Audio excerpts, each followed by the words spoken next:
Best Page Poet in Nigeria 2015, Godson Osaririn, has unveiled his latest poetic compendium, Bush Radio, to mark his 40th birthday. The book is segmented into 5 and houses 100 poems with artworks that depict each poem. Osaririn is Nigeria's confessional poet whose work is characterized by a unique blend of traditional African oral poetry and a consistent beat that mimics the rhythms of traditional African folk songs using modernist techniques. I think the first part is, even before we get to the readers, is to ensure that we continue to make quality books available for readers who are interested in reading.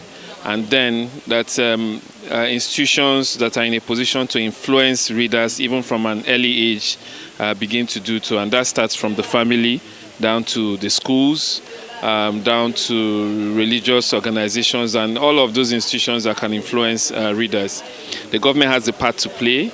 You look around you, how many public libraries do you see where people can go get books to, just pick books to read? So things like that have fallen down the pecking order of relevance in the country, and that comes through in, and that's what you see in what you express in, the falling. I mean, it's also associated with the fall in the standard of education generally, which we see in the country now. But literature defines the people, right? And we cannot overemphasize the importance of literature in whatever genre. The present-day Nigerian children, we do not read. I'm a teacher. I'm a retired teacher.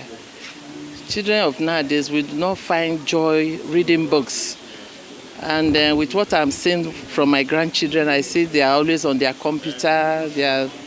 It's not that reading culture of before. It's not there. It's not there. So with the book, it's interesting if you pick it up and you read. By the time you read one, you want to read more of the story there. So that's one thing I see. Bush Radio is connotative. The bush signifies Africa, and the radio is an apparatus for communication that is used for communication. And you can agree with me that Africa is regarded as a bush. So bringing an apparatus that is foreign into the bush has eroded our cultural life, tracing it back to the Berlin Conference of 1884 to 1885. So I'm speaking out loudly to say that the cultural vultures, which is the West, has caused us harm in terms of our cultural life. How many of your children can speak their local dialect? And have you thought about 2050?